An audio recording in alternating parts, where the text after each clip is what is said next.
there's somebody I'd like to introduce you to. Here she is. Here she is. Hello, princess. Well, let's just say that did not go as planned. Does it ever go as planned? Are you just trying to keep me on my toes? You did that. I think I've lost some hair because of you. So my birth story. Where to even begin? So if you know me in real life or follow me on TikTok, I was trying my best to keep everybody updated on there.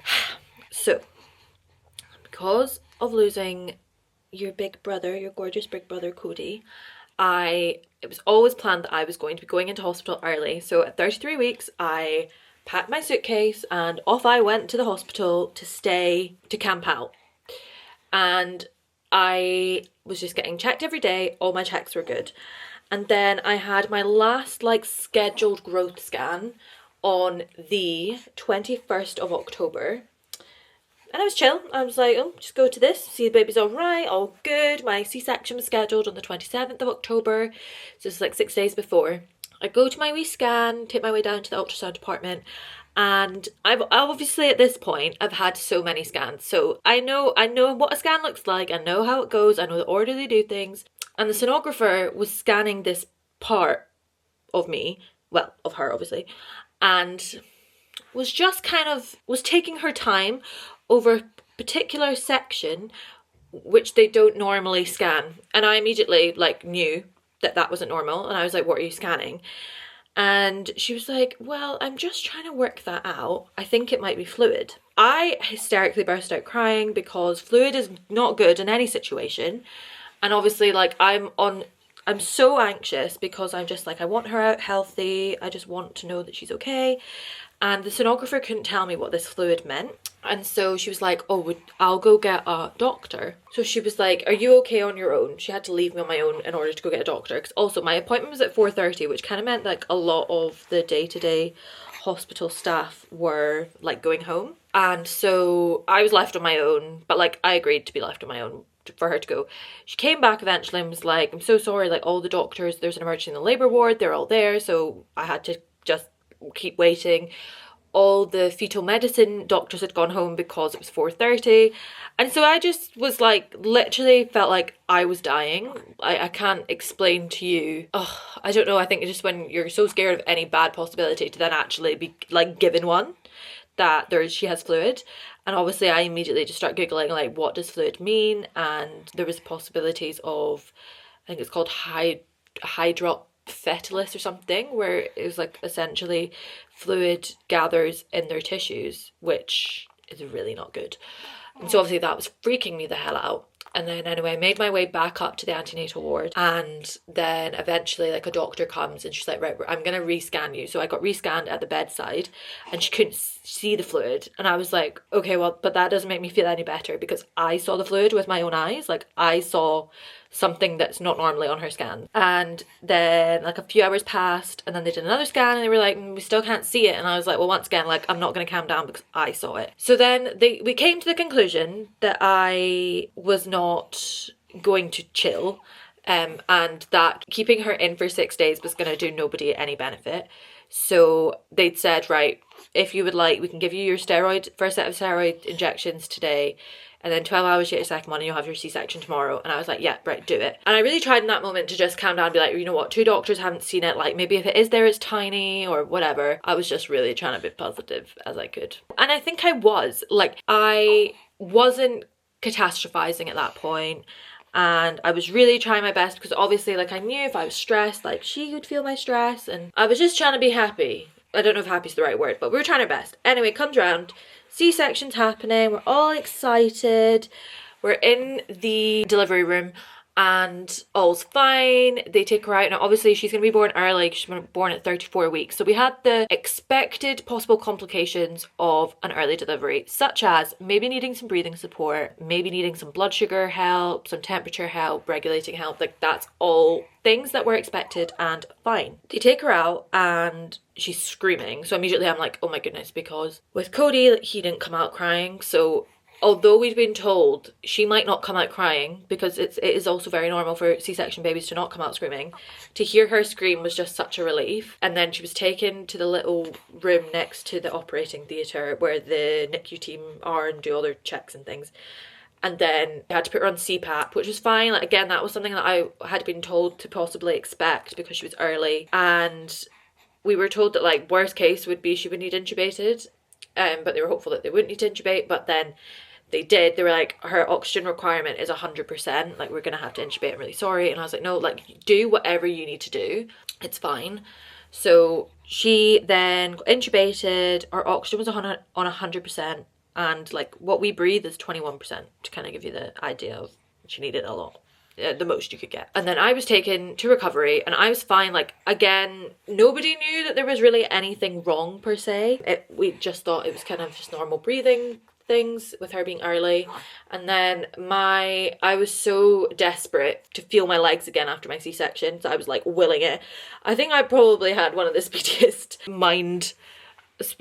one of the speediest, like, feeling connection back in my body again, because I was just so determined to. I just kept going, like, mind body connection. And then eventually I got up and then they were like, oh, we'll wheelchair you, and I was just so determined. I was like, no, I'm walking. So I mean, I don't really recommend that, but I was like, sod the wheelchair, and I just walked to the NICU a couple hours after my C-section. And she was there, and the NICU team, they'd all looked after Cody, so we were really close with them. And they were like, we're just struggling. They'd said, I was like, just don't sugarcoat it, like, just give it to me.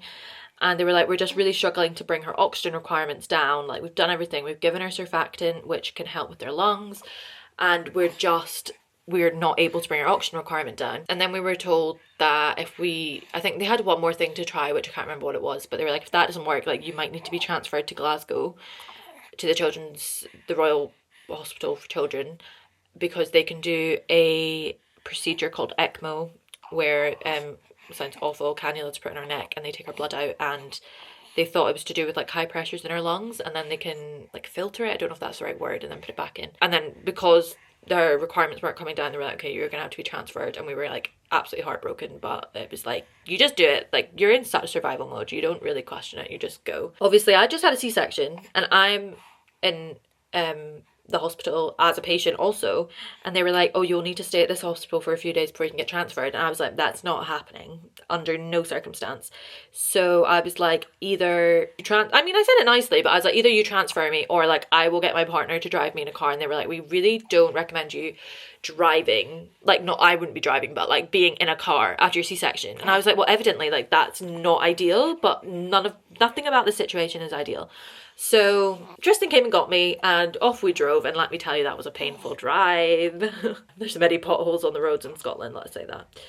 And once we got there, they had been scanning her and everything, and then we found out it was her heart. Now, to be told that there was something wrong with her heart was literally, like, I think you could have like blew me over with like I would have fallen over. I don't know how to explain like how I felt. It just was so like gut-wrenchingly heartbreaking. Like, obviously none of this had been picked up on scans, and I am actually thankful. Like, that sounds weird, I'm thankful it wasn't, because my pregnancy was anxiety provoking enough, and I think if I had known at her 20-week scan that she had a heart condition, I just don't think mummy would have coped very well, Bubba. And I remember just saying, but you can do something. Like, that's all I kept saying, but you can do something. Because obviously with Cody, nothing could be done. And I was like, you know what? Yes, this is the most unfair thing in the entire world, that Tristan and I have been given this. Like, again, like, this is the cards we've been dealt. But again, you're just in survival mode, and it's a case of, right, we just have to get through this. It's funny because they say, like, it's palliative care. Like, they can't fix it per se, but they can keep on top of it. But I just really didn't like the word palliative care. I was like, no, because that doesn't have good associations, does it?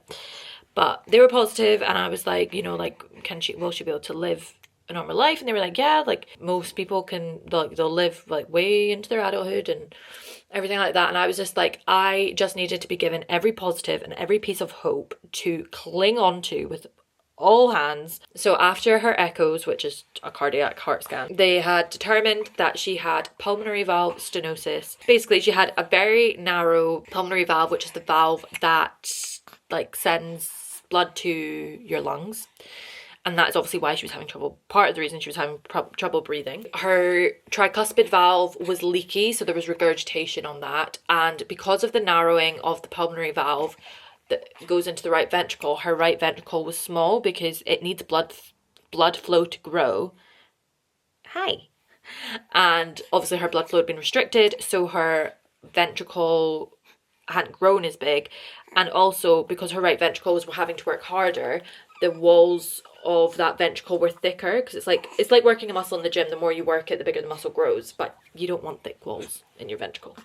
So this is everything that we had determined she'd had. There was still forward flow into the ventricle, so they were holding on. Why is this budging up? They were holding on to the hope that they would be able to balloon her valve and do something called a balloon valvuloplasty, where they go into her leg, which is wild, feed a tube up to her heart and put a balloon into the valve, and that makes the valve balloon up to encourage blood flow to then help make the right ventricle grow.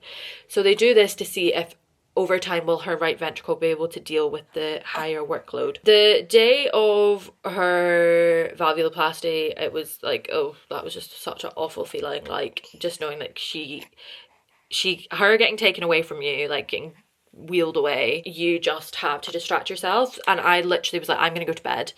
I was so sleep deprived at this point, obviously was still very much freshly C-section recovering. Sorry, what's wrong? And so I remember I was on the phone to Tristan, because I'd gone back, he had to go to uni. During all this, Tristan had to keep going to do his masters, and I was falling asleep on the phone to him. That's how tired I was. Anyway, after that, it turned out her cath procedure had gone well. They'd managed to do the balloon, which was great. But it's not a case of like they balloon the valve, oh my goodness, everything's fixed. Unfortunately, no, of course it's not that easy. So it was kind of, we were told it's a waiting game to see if her right ventricle will adapt and be able to cope with the increased load, because obviously it's not had to work so far. And if not, then that's when you would look at like single ventricle procedures, where it's like open heart surgery, and they do like the Glenn procedure, the Fontan procedure, where they like replumb the heart so that only one ventricle is needed. But obviously if you can have a 2 ventricle working heart, like that is preferable. So we were hopeful, and then all was good. She came back, and then that night, overnight, like she became really unwell.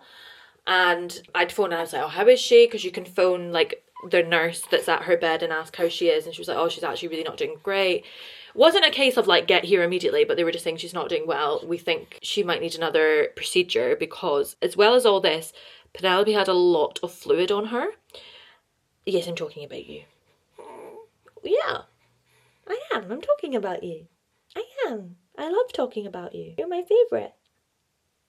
You're my favourite. And so they were like, we want to do something called a septostomy, where they make a hole between the 2 chambers in our heart, and it's to encourage blood flow, because they were thinking that it might be because of this narrowing, there's like traffic building up essentially. Hi, you're listening to me. There's traffic building up, and that's what's kind of causing the fluid to build up.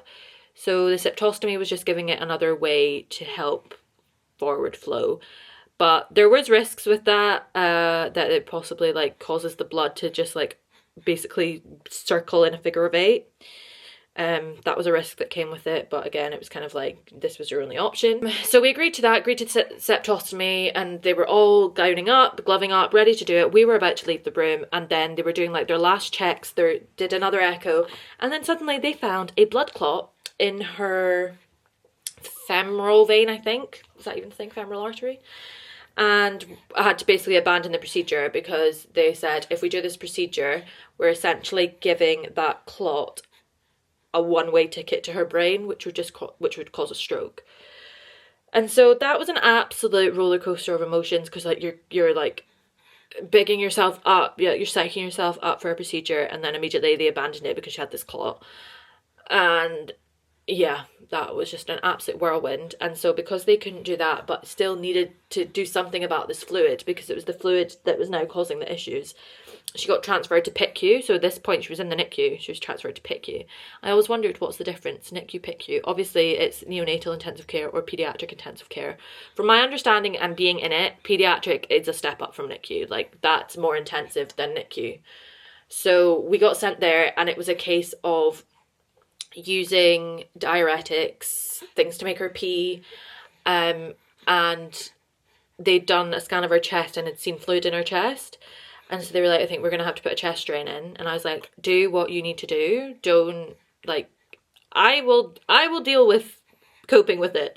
Like, just save her, essentially. I was like, please just help her. And so, hi. And so they did all that, put the chest drain in. She was on diuretics, she was hooked up to everything, she was still on a ventilator. It was absolutely freaking terrifying. And I remember her cardiologist said to me, if we can't get this fluid off her, like, she is essentially dying.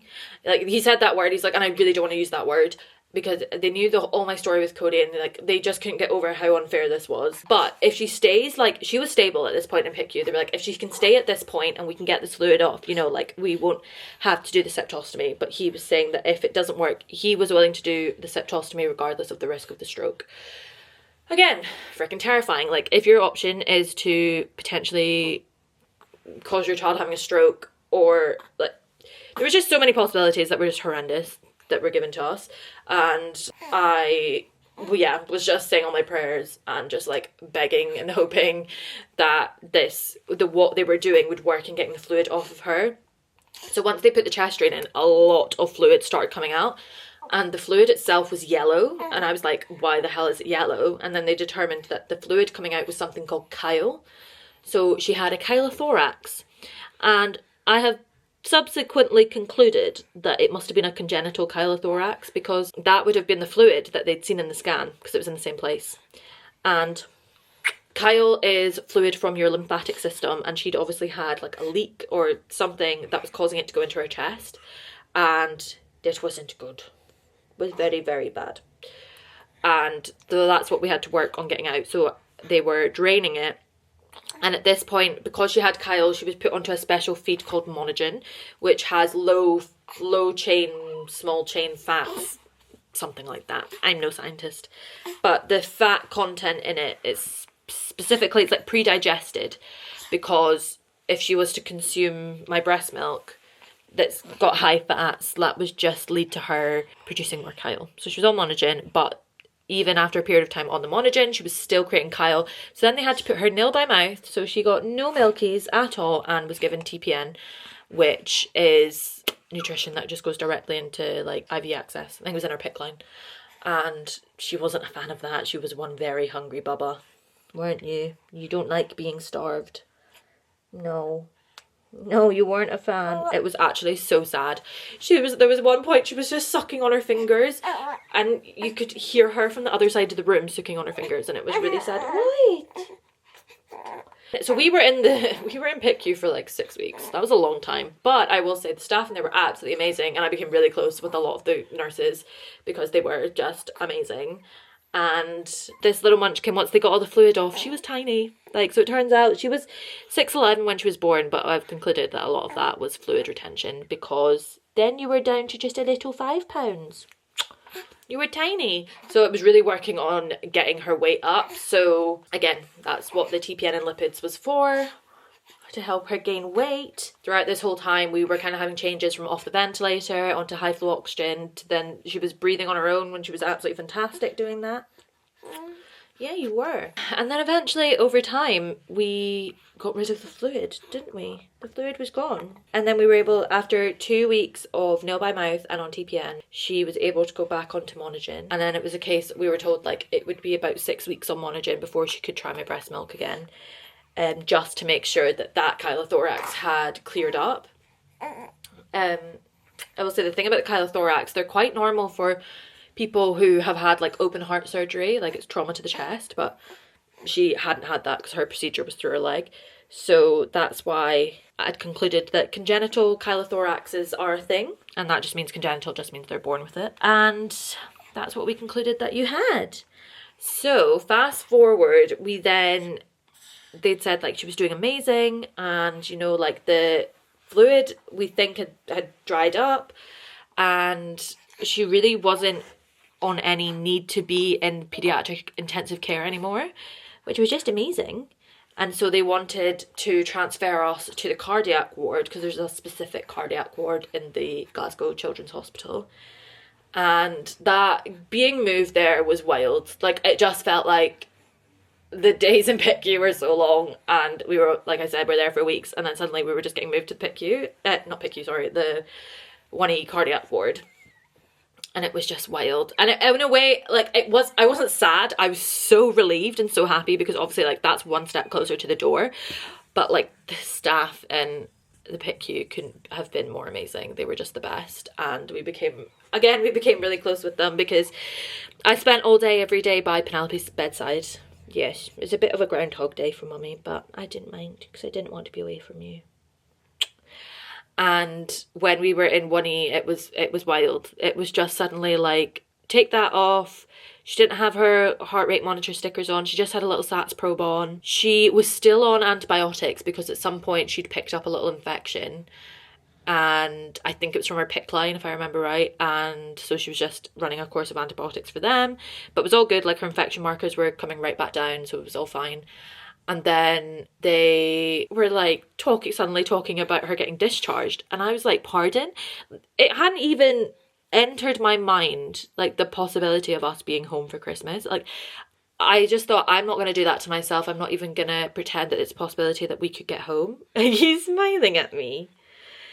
And then suddenly it was like it must have been about the 7th or 8th of December. And they were talking about us getting discharged. And I was just speechless. But also, like, I didn't even want to think about it, because I thought if I think about it and cling on to it too much, something's going to happen and we're not going to get home. So yeah, we were just kind of living life in 1E for a bit. All was fine. More and more wires and tubes were coming off of her, which was amazing. It was. And she'd finished her course of antibiotics, and then it was kind of like, why are we still in hospital? Which was crazy. And then on the fast forward, the 11th of December, we got discharged home with Miss P, and the only thing that she had was a little nasal feeding tube, and she was still on a medication called rivaroxaban, which is a blood thinner, because she had that clot all those weeks ago. And she's still on rivaroxaban right now. And then, yeah, we got home, and it was a wild time, absolutely terrifying. I will never forget the moment that Tristan and I, like, got home with her into our kitchen, and we were like, what do we do? She was screaming for food. We didn't have a single bottle sterilised, because obviously we hadn't been at home. We didn't know what bag from the hospital her food was in, because she was still on that special monogen feed. And it was just very funny. She was crying. The dog was there. It was an absolute whirlwind. But that's like normal. That's like normal parents coming home with a baby behaviour. But it was just very funny. It was. And we've been home ever since. We have. And we've had one checkup since we've been out. That was last week. And that was with our cardiologist. And they determined that her SATs were still good. We wear the owlet every night, because that's the only way that I can get some sleep. So I am able to see, obviously, like, her SATs aren't, like, they hit 99, 100, but they're not going to consistently be up there. So we're kind of, like, happy with it in the 90s. But our SATs were good, and her cardiologist had said that her function is good. Her valve has slightly re-narrowed, and there's still regurgitation with the valve, but the regurgitation's to be expected, and like the narrowing of the valve is fine right now, because her function is still really good. Have you had enough? Is Mummy talking too much? So that's what he said. All was fine. She was good as gold at the appointment, and we have another appointment at the start of March, and then we just have an appointment with haematology in the coming weeks, just to go over everything about her blood clot and if she needs to continue her medication. It's been a lot, and it's very unfair, but I do think I was just holding on to the fact that God doesn't give us anything we can't handle. I mean, don't get me wrong, I was very much in survival mode. And I would really like 2026 to be the year of thriving and not just surviving. So that is the energy we are taking into 2026. We would just like lots of good stuff. And I will say one of the hard things is like, how do you not constantly focus on the bad what ifs? Like, how do I not just think, what if X happens, what if Y happens?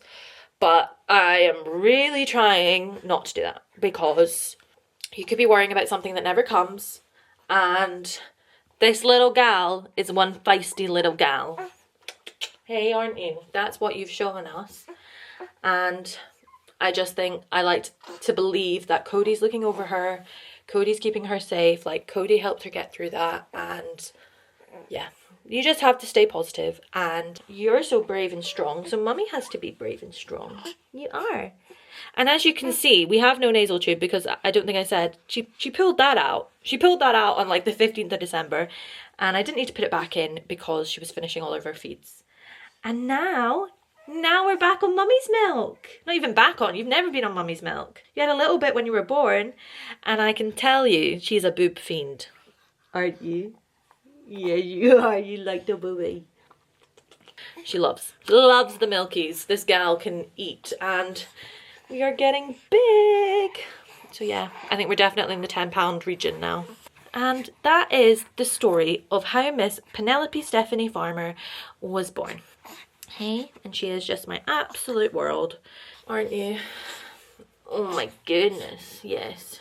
And I know Cody Bear's looking over you, and looking over Mummy and Daddy and Goose. And yes, we are going to get back to sharing our lives, aren't we? Yes. Because life with a baby and a newborn is wild, but so much fun. And I just absolutely love it. I love you. But that is my birth story. Thank you so much for listening, and I will see you in our next video. Bye, guys. Sunny day here in Dundee, and it was not the day that I was expecting to be delivering my baby, but evidently she rules the roost. She decides how it's gonna go. So I will be meeting my little rainbow princess today after some not great news, but you know, we've had some positives from it.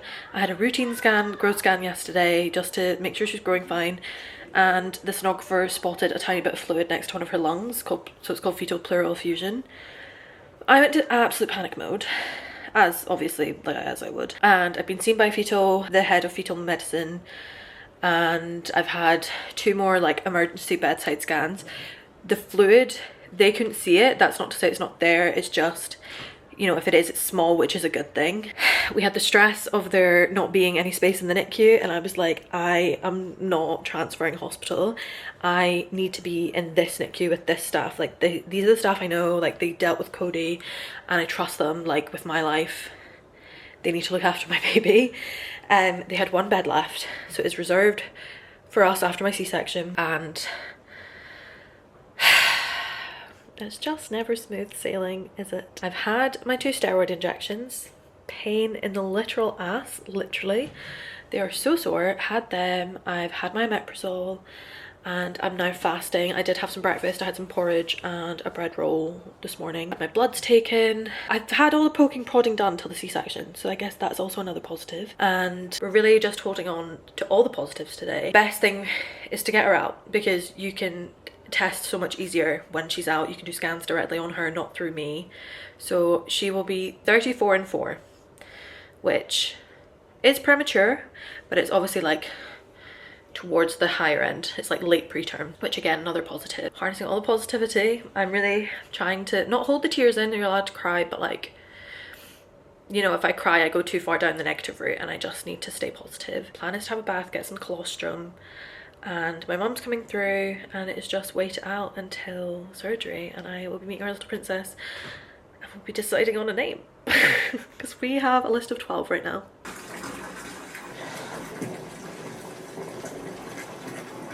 So I'm going to try and collect some colostrum. I got these little spoons from the midwives, they're like the Calpol spoons. Had a shower, we're all warm, and we're just going to see how much that I can get. I've got my little capped colostrum syringes. They do have their own Theirs are 5 mils because these are only 1 mil, so I think that's a bit easier. And hopefully I can get some. Okay, there's no way for me to do this without like getting kicked off YouTube.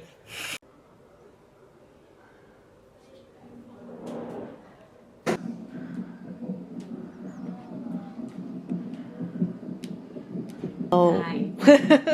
So I am on what I hope, well, what should be my last CTG of this pregnancy, because it is currently 1:10 and I am hopefully, given that there's no like emergencies in the labour ward, should be having my C-section at 3.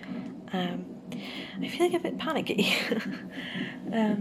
but we're just, I don't know how many times I have to say we're staying positive, but I have to like put it out there into the world.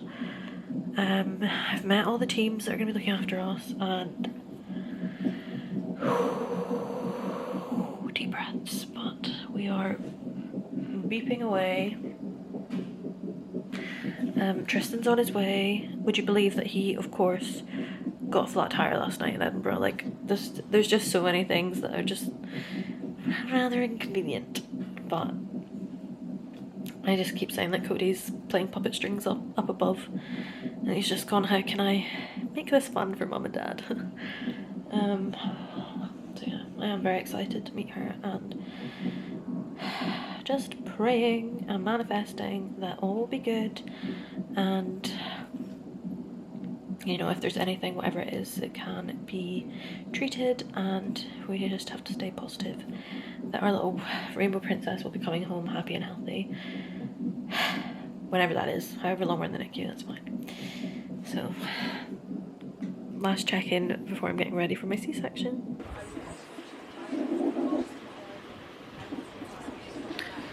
We're in the labour ward. Just about choked. I'm panicking. I'm really trying not to. We're staying positive. We said our prayers, said our thoughts. Calming, healthy baby thoughts.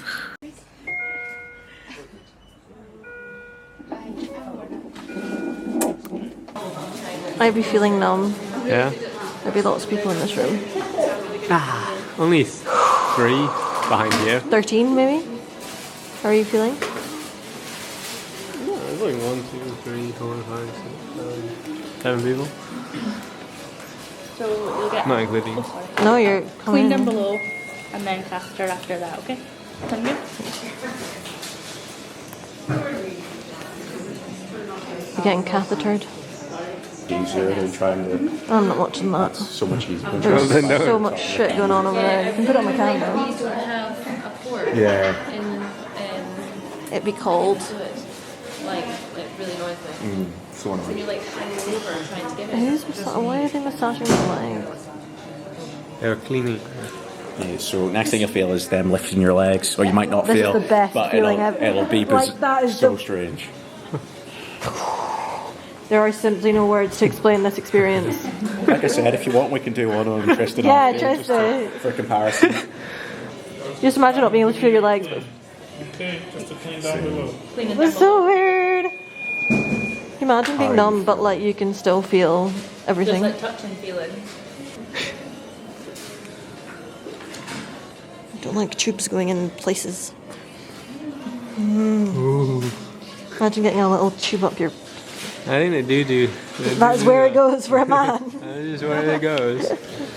They do. Yeah, in you've fact never do had that. one. No. You'll get them back in old age. Exactly. Last time baby girl's in the belly. Council of McDermott has served eviction. It's really strange not being able to move your legs. What is on my legs right now? That's your catheter in. Oh right. Well, I was wondering what was on. I can feel something on my legs, but I can't. Your legs are back down. So it's just and the, I put the sheet back sheet over back you. on. Oh, it's a sheet. That's it. Oh, and now we're being shaved. Oh, that's great. Free, you know, some people pay. So much shit is happening to you by so many different people. It's the weirdest thing. Men definitely couldn't do it. Absolutely not. This throne. The reason you guys are men. I don't mind the tugging. Yeah, like that's fine. I remember that. It's the weirdest thing, but I don't mind it. Here we So, go. It should feel freezing cold. Just watch your face there. Whoa, where are you spraying it? Might be on spraying your shoulder. You can turn it off. So,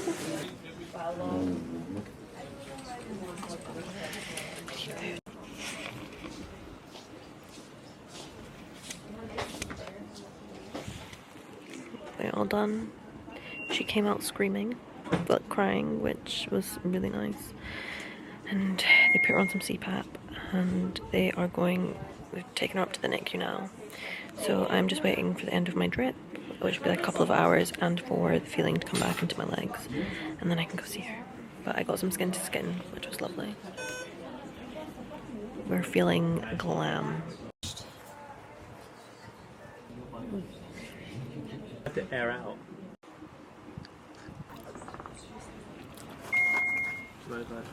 Just rest on your bed like this. Domino's cookies just slap. The large was cheaper than the medium.